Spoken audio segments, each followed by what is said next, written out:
오늘 하나님께 예배드리러 달려나오신 여러분 모두를 환영합니다. 오늘도 하나님께서 예비하신 귀한 복으로 우리에게 함께해 주실 줄로 믿습니다. 오늘의 본문은 아주 유명한 본문입니다. 바로 돌아온 탕자 이야기입니다.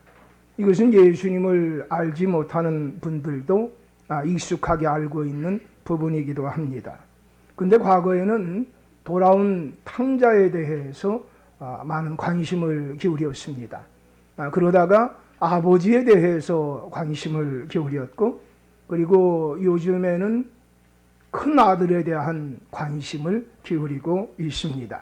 오늘 우리도 큰 아들에 대하여서 함께 생각해보며 은혜를 나누려고 합니다.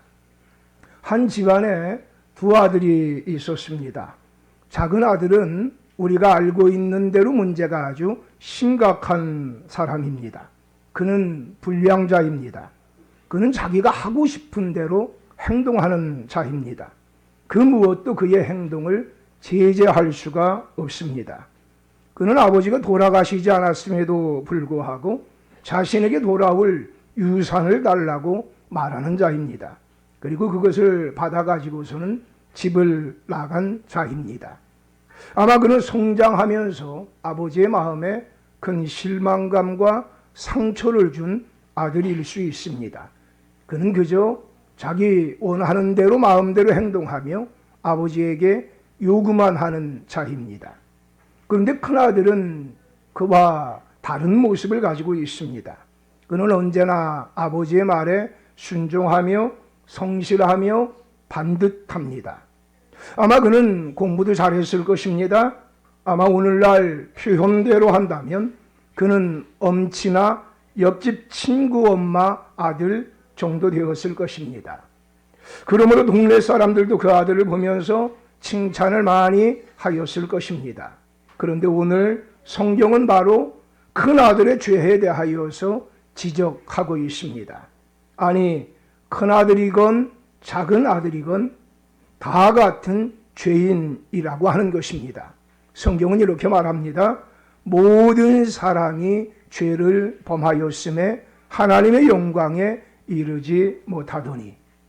오늘 말씀을 우리가 좀 더 잘 이해하기 위해서는 그 배경을 우리가 이해를 해야 됩니다. 우리 다 같이 누가복음 15장 1절부터 2절 말씀 다 같이 함께 좀 합독하시겠습니다. 시작. 모든 세리와 죄인들이 말씀을 들으러 가까이 나오니 바리새인과 서기관들이 수근거려 이르되 이 사람이 죄인을 영접하고 음식을 같이 먹는다 하더라. 아멘. 본문 1절에 나오는 사람들의 면모를 보면 예수님 당시에는 천히 여겼던 사람들입니다. 어떻게 보면 바로 둘째 아들과 같은 자들입니다. 그리고 2절에 나오는 사람들은 본문의 큰아들과 같은 자들입니다. 그런데 큰아들 같이 된 사람들이 예수님의 둘째 아들과 같은 자들과 어울리시니까, 그리고 예수님께서 말씀하시기를 뭐라고 말씀하시는가 하면 건강한 자에게는 의사가 쓸데없고 병든 자에게라야 쓸데있나니 내가 의인을 부르러 온 것이 아니요 죄인을 불러 회개시키러 왔노라 라고 그렇게 말씀하시니까 큰아들 된 사람들이 수근수근거리며 예수님을 향하여 원망하는 상황이었습니다. 그때 예수님이 이 세 가지 비유의 말씀을 하신 겁니다. 잃어버린 양, 잃어버린 드라크마, 잃어버린 아들에 관한 이야기입니다. 아무튼 둘째 아들이 아버지에게 돌아올 유산을 달라고 한 이후에 그는 집을 나가 호랑방탕하게 산 뒤 재산을 탕진하고 흉년을 맞이하고 그 누구도 그를 도와줄 사람이 없게 되며 먹고 살 길이 막막하게 되자 아버지 집을 그리워하며 아버지 집의 품꾼 중 하나가 된다고 할지라도 아버지 집으로 돌아오는 것이 좋겠다라고 하며 그는 아버지 집으로 돌아옵니다. 그러자 아버지는 둘째 아들의 기대와는 달리 그를 먼 곳에서 발견하고 모든 체면을 버리고 달려와서 그를 부둥켜 안아주시고 그에게 제일 좋은 옷을 입히고 손에 가락지를 끼우고 발에 신을 신기고 살찐 송아지를 잡아서 동네 잔치를 벌이는 것입니다. 바로 이러한 상황이 있었을 그때에 오늘 본문의 25절에 보게 되니 역시 성실한 우리의 큰아들이 밭에 나가서 일하다가 집에 돌아옵니다. 그런데 집에서 풍악소리와 춤추는 소리가 들려지니까 그는 곧바로 집에 들어가지 아니하고 종을 불러서 무슨 일인가 물어봅니다. 이 큰아들은요, 신중하기까지 한 사람입니다. 함부로 행동하지 않습니다. 그리고 종을 통하여서 자신의 동생이 돌아왔기에 아버지가 동네 잔치를 벌이고 있다고 하는 말을 듣게 됩니다. 그러자 큰아들은 노하여서 집에 들어가고자 하지 않습니다. 그러자 그 소식이 아버지에게 들렸는지 아버지가 집 밖으로 나와서 큰아들에게 권합니다. 여러분, 여기에서 권한다라고 하는 이 말은 위로하다, 부탁하다, 간청하다, 가르치다, 훈계하다, 초청하다라고 하는 말로 대신할 수가 있습니다. 이 역할을 하시는 분이 바로 누구인가 하면 성령님이 이러한 역할을 하십니다. 성령님은 하나님의 마음을 우리로 하여금 알게 하시고 예수님을 믿게 하며 예수님을 섬기게 하도록 역사하시는 줄로 믿습니다. 바로 아버지가 그러한 일들을 그의 큰아들에게 하는 것입니다. 아마 아버지가 이렇게 말했을 수 있습니다. 얘야, 네 마음 내가 다 안다. 그래, 그럴 수도 있지. 그래도 이 날이 얼마나 즐거운 날이니 들어가자. 들어가. 내가 이러면 내 마음이 불편하지 않니? 나중에 내가 이렇게 하는 거 다 설명해 줄 테니 일단은 좀 들어가자. 그런데 이렇게 권면하는 아버지를 향해 큰아들이 이렇게 말합니다. 우리 29절 30절 말씀 다 같이 함께 좀 합독합니다. 시작. 아버지께 대답하여 이르되 내가 여러 해 아버지를 섬겨 명을 어김이 없거늘 내게는 염소 새끼라도 주어 나와 내 벗으로 즐기게 하신 일이 없더니 아버지의 살림을 창녀들과 함께 삼켜버린 이 아들이 돌아오매 이를 위하여 살찐 송아지를 잡으셨나이다. 아멘. 29절에 보니 큰아들이 잔치집에 들어갈 수 없는 이유에 대해서 이렇게 이야기합니다. 자신이 그동안 한 일과 아버지의 처사가 불편부당하다는 것입니다. 내가 그동안 아버지를 섬겨서 명을 어김이 없었다고 하는 것입니다. 근데 여기에서 재미있는 단어가 섬겨라고 하는 단어입니다. 이 섬겨라고 하는 단어는 종이 상전을 섬길 때 사용하는 단어입니다. 그런데 큰아들은 자신의 아버지를 섬기는데 종과 같이 섬겼다라고 말하는 것입니다. 내가 그렇게 수고했는데 자신에게 염소 새끼 한 마리도 아버지는 주지 않았다는 것입니다. 그런데 아버지의 재산을 낭비하고 동네가 창피한 이 일을 한 둘째 아들이 돌아오니 아버지가 송아지를 잡으며 잔치한다는 것은 부당한 일이라고 하는 겁니다. 그런 아들은 두들겨 패도 시원치 않을 놈인데, 아니 헛구역을 내서라도 버르장머리를 고쳐야 하는데 어떻게 그러한 그의 죄에 대해서는 전혀 묻지 아니하고 그렇게 환대하느냐라고 하는 것입니다. 그러므로 그는 잔치집에 들어갈 수 없다는 것입니다. 그런데 여러분, 우리는 큰아들의 말에서 아주 중요한 것을 기억해야 됩니다. 큰아들이 아버지의 말에 성실하게 순종한 이유는 아들로서 아버지를 사랑하는 마음으로 성실하게 한 것이 아니라는 것입니다. 그저 큰아들이기에, 장자이기에, 집안의 기둥이기에, 아버지의 마음을 불편하게 하기는 싫기에, 인정을 받아야 하기에, 장자는 당연히 그래야 하는 것이기에 그렇게 했다는 것입니다. 즉 큰아들 컴플렉스, 착한 사람 컴플렉스입니다. 자신은 흡사 종과 같이 일했다는 것입니다. 그리고 그 수고에 대하여 정당한 대가를 아버지가 해주지 않았다는 것입니다. 그러므로 아버지는 불의하고 부당하다는 것입니다. 여러분, 때로는 교회에 나와서도 큰아들 컴플렉스를 가지고, 착한 사람 컴플렉스를 가지고 그렇게 하는 분들이 있습니다. 하나님은 전혀 알지 못합니다. 근데 맡겨진 일은 열심히 합니다. 예배도 열심히 드립니다. 성실합니다. 순종적입니다. 그런데 그 사람에게 문제가 생길 때가 있습니다.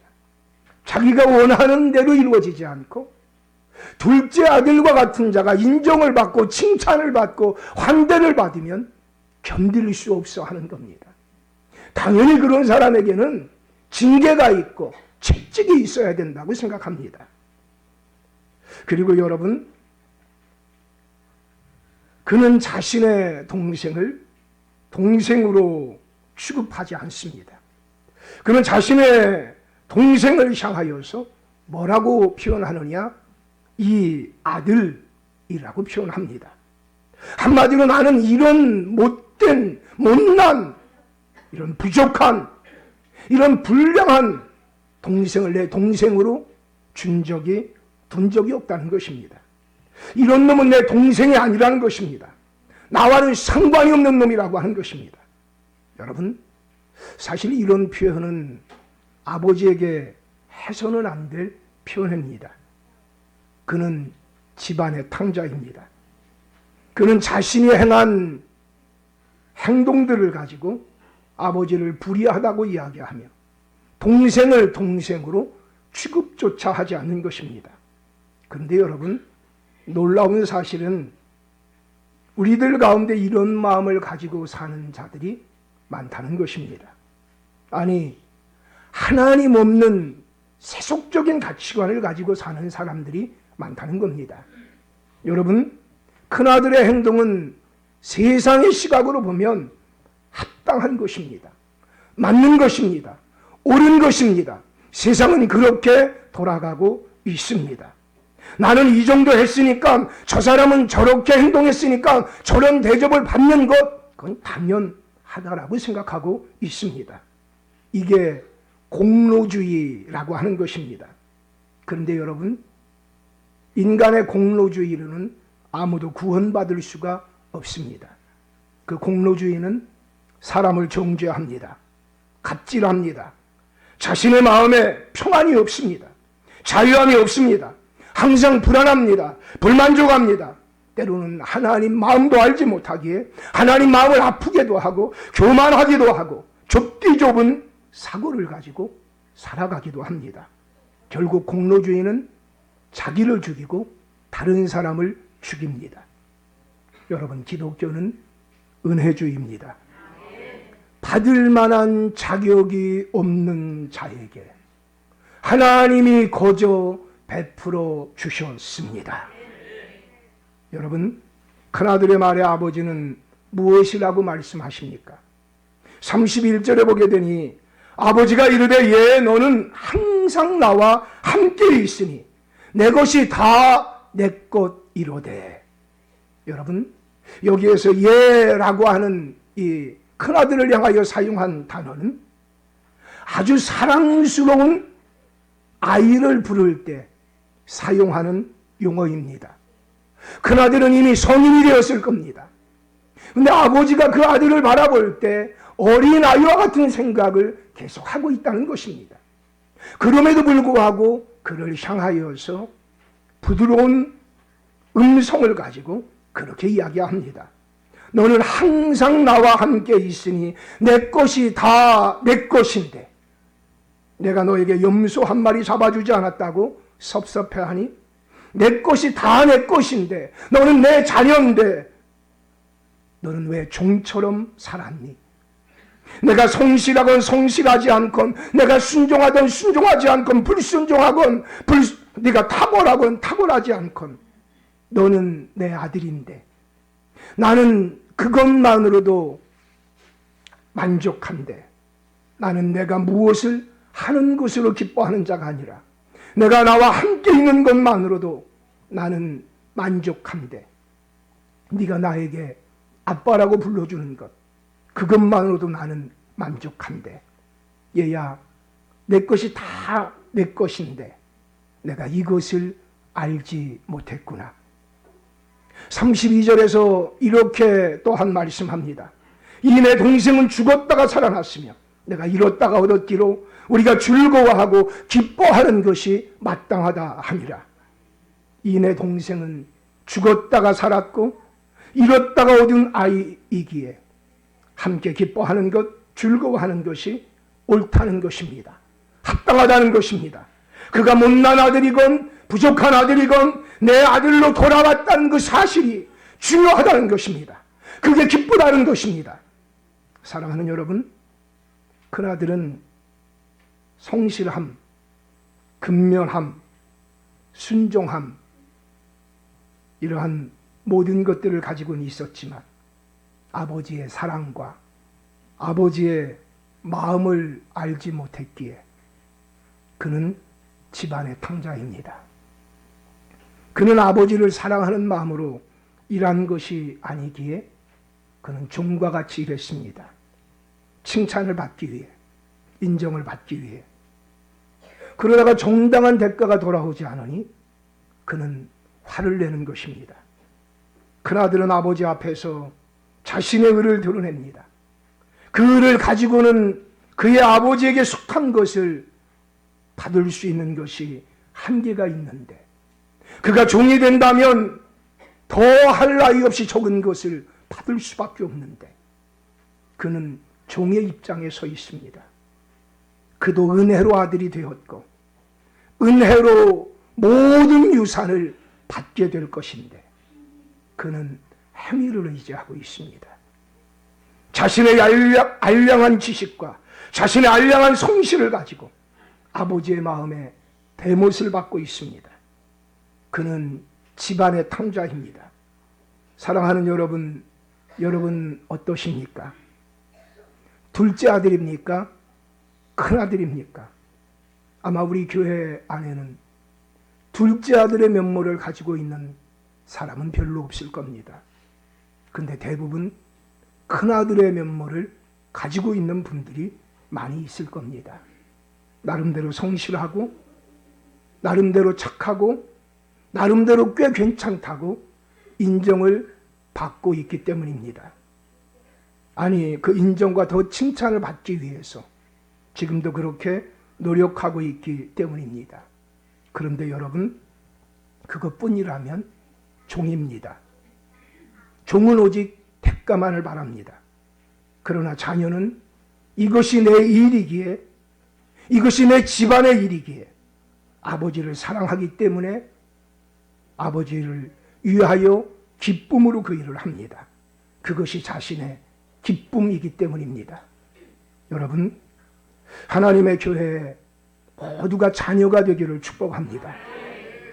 은혜를 언제나 깨닫고 아버지가 가장 기뻐하는 것, 그것을 기뻐할 수 있는 우리 공동체가 되기를 소원합니다. 아들을 잃어버렸던 아버지의 마음, 아버지의 집을 떠난 아들을 흡사 죽었던 것 같다고 표현하는 그 아버지의 마음, 그 아버지의 마음을 이 큰아들은 알지 못했습니다. 아버지의 그 마음을 알지 못하면 다 탕자입니다. 오늘 우리는 대가족 축제 예배를 드리고 있습니다. 작년과 다음 세대가 어울려서 함께 드리는 예배입니다. 아마 예배 드리는 것이 다음 세대든 작년이든 좀 불편할 겁니다. 애들은 애들 짓을 합니다. 여전히 어리석은 행동들을 합니다. 그러나 여러분, 그럼에도 불구하고 하나님이 올 한 해 다음 세대들을 위하여 우리가 이 일을 하도록 하나님이 그렇게 우리에게 감동을 주셨고 그 일을 시작합니다. 첫 걸음, 사실 주의종의 마음에도 아픔이 있습니다. 어떤 분들은 금식하며 이 시간을 소중히 여기며 준비하는데 마땅히 그것을 수혜를 입을 자들은 전혀 예배가 준비되어 있지 않고 전혀 그 마음조차 가지고 있지 않고, 그러나 여러분, 첫 술에 우리가 배부를 수 없는 줄로 믿습니다. 저는 기대합니다. 소망합니다.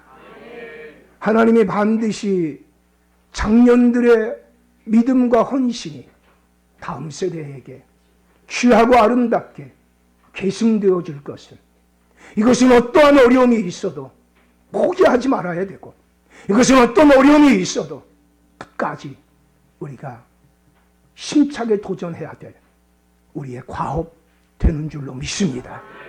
사랑하는 여러분, 다음 세대들 가운데 혹시 아버지의 마음을 알지 못하고 있는, 그리고 나름대로의 성실과 근면으로만 행하고 있는 그러한 사람이 있다면 이 시간 아버지의 마음을 알 수 있는 은혜가 있게 되기를 축복합니다.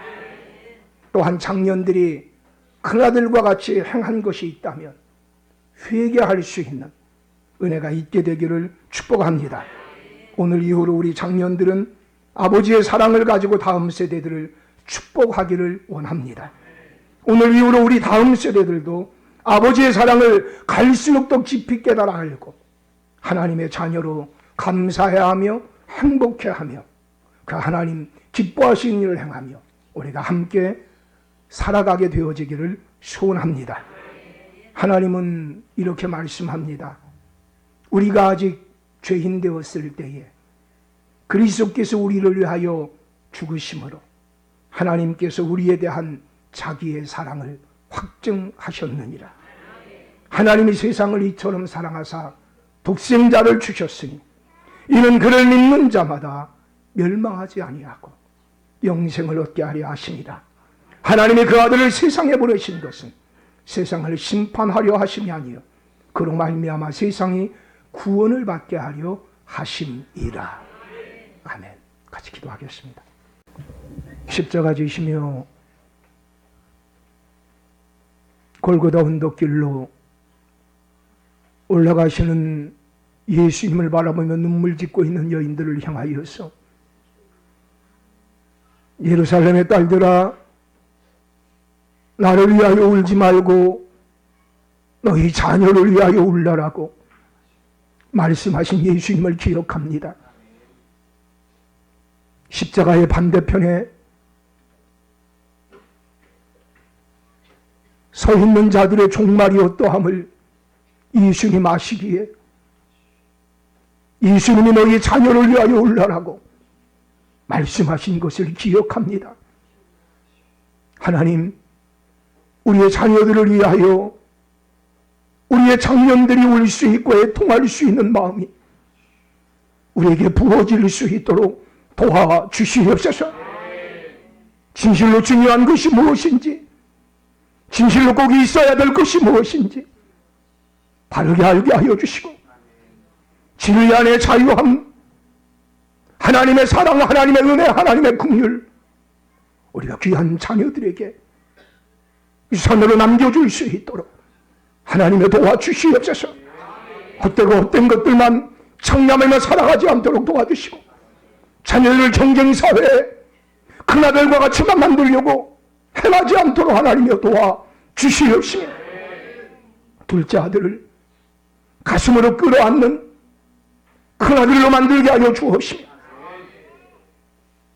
하나님 아버지의 마음을 알게 하는 큰아들과 작은아들로 만들 수 있도록 하나님 우리를 축복하여 주옵소서. 예수님이 큰아들과 작은아들을 향한 그 마음을 알고 계시기에 이 땅에 내려와 주셔서 친히 십자가까지 지시면서 우리를 섬겨주신 것을 인하여 감사를 드립니다. 아버지 마음 알게 하여 주옵소서. 아버지 마음이 우리 가운데 전달될 수 있도록 도와주시옵소서. 아버지 하나님, 올 한해 우리가 대가족 축제 예배를 드릴 때마다 하늘의 문을 활짝 열어주시고 이것이 진실로 영적인 축제 현장이 될 수 있도록 하나님의 도와주셔서 잃어버린 둘째 아들도 찾게 하여 주시고 잃어버린 큰아들도 찾게 되어지는 복된 시간이 되게 해 주시옵소서. 하나님 우리 청년들을 살려주시고 청년들을 능하고 힘있고 강하게 하여 주옵시며 우리의 다음 세대들을 살려주셔서 하나님의 능력의 장중 안에 새로운 부흥의 역사를 맛보는 귀한 다음 세대들이 되게 하여 주시옵소서. 오늘 예배 순서마다 수고한 한 분 한 분의 수고를 하나님 기억하여 주시고 하나님 가장 좋은 것들로 갚아 주시옵소서. 오늘 하나님 앞에 귀하게 시간을 드리며 재능을 드리며 예물을 드리며 하나님 앞에 달려나온 귀한 분들을 하나님 기쁨으로 흠양하여 주시옵시며 오늘 이 자리에 참여한 모든 분들의 심령마다 하나님의 나라가 임하게 하여 주시옵시며 남은 생애를 살아갈 때 하나님과 동행하는 복된 생애가 되게 하여 주시고 하나님의 은혜의 빚진 자가 되어줘서 그 빛에 보답하는 심령으로 살게 하여 주시옵소서. 나사렛 예수 그리스도의 이름 명하노니 잘되고 잘될지어다. 형통하고 형통할지어다. 평탄할지어다. 할렐루야. 이제는 우리 주 예수 그리스도의 은혜와 아버지 하나님의 극진하신 사랑하심과 성령의 내주가 통일로 충만하심이 오늘 예배드린 귀한 교우들이 즉시 지금부터 영원토록 함께 계시옵기를 간절히 축원하옵나이다. 아멘.